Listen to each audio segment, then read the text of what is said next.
Hello everyone, एक बार फिर से आपका हमारे अपने इस channel physics and math concept पर आपका स्वागत है। आज हम हिंदी का एक और विषय लेकर हाजिर हैं जिसका नाम है रस। एसएससी की जितनी भी परीक्षाएं होती हैं उसमें रस से संबंधित अनेक प्रश्न पूछे जाते हैं।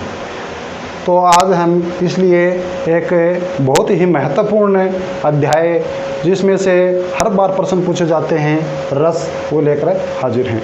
वीडियो शुरू करने से पहले मेरी आपसे रिक्वेस्ट है कि एक बार हमारे चैनल को लाइक, शेयर और सब्सक्राइब ज़रूर कर दें। तो आइए शुरू करते हैं हमारा विषय रस।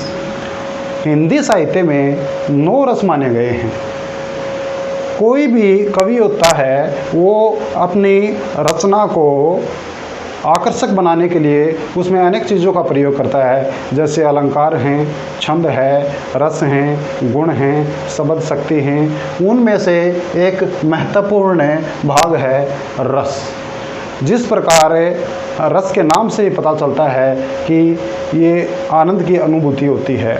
जिस प्रकार हम किसी फल को खाकर उससे अनेकों प्रकार का आनंद प्राप्त करते हैं, टेस्ट लेते हैं, जैसे कोई मीठा होता है, कोई खट्टा होता है, कोई कड़वा होता है, उसी प्रकार हमारे हिंदी साहित्य में भी रस यही काम करते हैं। वे जिस कविता को पढ़कर जैसी हमें अनुभूति होती है वैसा ही उसमें रस होता है।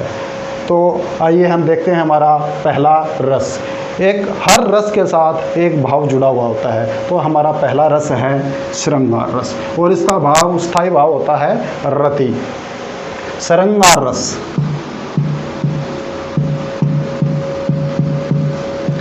श्रृंगार रस का प्रयोग वहाँ पर होता है जिस काव्य में, जिस कविता में प्रेम का वर्णन किया गया हो, प्रेमी प्रेमिका या पति पत्नी के प्रेम का वर्णन किया गया हो, वहाँ पर श्रृंगार रस का प्रयोग होता है। इस श्रृंगार रस के आगे चलकर 2 भेद हो जाते हैं। एक होता है संयोग श्रृंगार,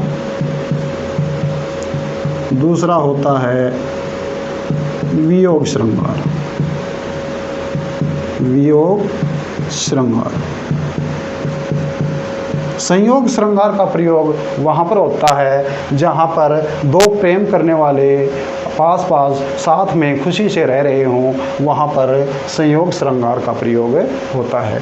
और वियोग श्रृंगार का प्रयोग वहाँ पर होता है जहाँ पर 2 प्रेम करने वाले बिछुड़ गए हों, उनके अंदर विरह की भावना हो, वहाँ पर वियोग श्रृंगार का प्रयोग होता है। तो श्रृंगार रस का स्थायी भाव क्या हुआ? रति यानी प्रेम। तो श्रृंगार रस की परिभाषा क्या हुई? काव्य में जहाँ 2 प्रेमी प्रेमिकाओं के वर्णन का जिक्र किया गया हो, काव्य में जहाँ प्रेम का वर्णन किया गया हो वहाँ पर श्रृंगार रस का प्रयोग होता है।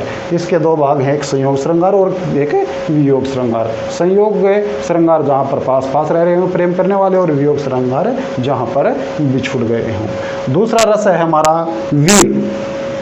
वीर रस के नाम से पता चलता है वीरता, और इसका गुण है, स्थायी भाव है ओज। भाई जिस काव्य रचना को पढ़कर हमारे अंदर जोश की भावना हो जाती है, वीरता दिखाने को मन करता है, ऐसी रचनाओं के अंदर वीर रस होता है।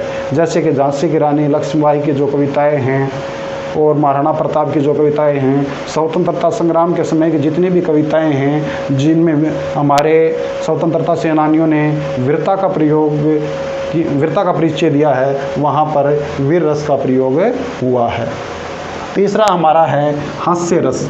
बहुत सी रचनाएं ऐसी हैं जिनको पढ़कर हमें हंसी आने लग जाती है, वहाँ पर हास्य रस का प्रयोग होता है। चाहे हम कोई टीवी सीरियल देख रहे हों, चाहे कोई फिल्म देख रहे हों, या फिर कोई कविता पढ़ रहे हों, तो कोई ना कोई कविता ऐसी होती है जिसको पढ़कर हमें बहुत हंसी आती है, वहाँ पर हास्य रस का प्रयोग होता है और इसका स्थायी भाव होता है हास। चौथा है हमारा करुण रस और इसका स्थायी भाव होता है शोक।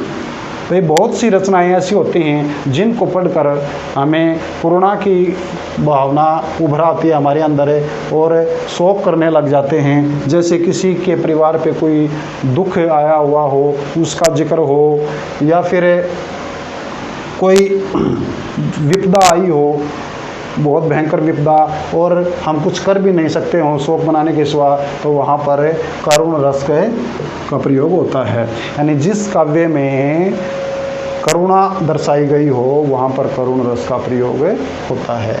पांचवा है हमारा रौद्र रस। रौद्र रस का स्थायी भाव होता है क्रोध। रौद्र रस का प्रयोग वहाँ पर होता है जहाँ पर किसी के ऊपर कोई अत्याचार हो रहा हुआ दिखाई देता है और हमें बहुत ज़्यादा क्रोध आ जाता है, हम उसके ऊपर मारने को मन करता है हमें उन्हें, तो वहाँ पर रौद्र रूप धारण कर लेते हैं हम, वहाँ पर क्रोध आ जाता है। तो इसका रौद्र का स्थायी भाव होता है, वो होता है क्रोध। यानी किसी काव्य रचना को पढ़कर हमारे अंदर क्रोध की भावना आ जाती है, वहाँ पर रौद्र रस का प्रयोग होता है। छठा है हमारा भयानक रस, और इसका स्थायी होता है भय। कोई रचना ऐसी होती है कि उसको पढ़ते पढ़ते, जिसमें जो भूतों की फिल्में होते हैं, कविताएं होती हैं, और कोई विषय होता है जिससे क्या हमारे मन में भय की भावना आ जाती है, हमारे रोंगटे खड़े हो जाते हैं, हमें पसीना आ जाता है, हम डर जाते हैं, तो वहाँ पर भयानक रस का प्रयोग होता है और इसका स्थायी भाव होता है भय। सातवां है हमारा विभत्सव। जिस भी रचना के अंदर गली सड़ी चीज़ों का जिक्र किया गया हो, मरे हुए पशु पक्षियों का जिक्र किया गया हो, उनसे बदबू आ रही हो, हमें घिन आने लग जाए, तो वहाँ पर विभत्सव रस का प्रयोग होता है। इसका स्थायी भाव है जुगुप्सा। अगला है हमारा आठवां शांत रस, और इसका भाव है निर्वेद।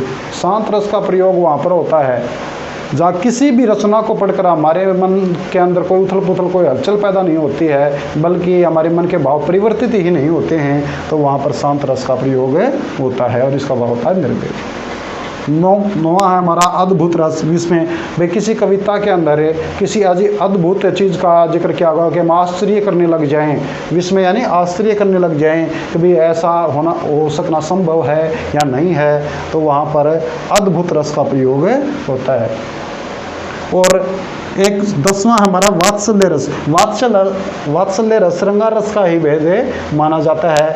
जहाँ पर कविता में जहाँ पर माता पिता का अपने बच्चों के प्रति प्रेम का वर्णन किया गया हो, वहाँ पर वात्सल्य रस का प्रयोग होता है। जैसे कि श्री कृष्ण और यशोदा माता की जो कविताएं हैं, उनमें यशोदा माता अपने बच्चे श्री कृष्ण को बहुत प्रेम करती है, उनकी बाल लीलाएं दिखाई गई हैं, तो वहाँ पर वात्सल्य रस का प्रयोग हुआ है। तो जहाँ माँ अपने बच्चों से प्रेम करती है, भाई अपने बहन से प्रेम करता है, छोटे बच्चों के प्रेम की भावना दर्शाई जाती है, वहाँ पर वात्सल्य रस का प्रयोग किया जाता है। तो इस प्रकार रस से हमारा तात्पर्य हुआ आनंद की अनुभूति। भाई जिस भी रचना को पढ़कर, जिस भी कविता को पढ़कर हमारे मन के अंदर जैसी अनुभूति होती है, वो रस कहलाता है। और रस के हिंदी काव्य में 9 भेद बताए गए हैं। पहला है श्रृंगार, इसका स्थायी भाव है रति। दूसरा है वीर रस, इसका स्थायी भाव है ओज। तीसरा है हास्य, इसका स्थायी भाव हास। करुण का स्थायी भाव शोक। फिर है रौद्र क्रोध स्थायी भाव। भयानक का भय। विभत्सव का जुगुप्सा। शांत निर्वेद होता है। अद्भुत रस का विस्मय होता है और वात्सल्य का वत्सलता होता है।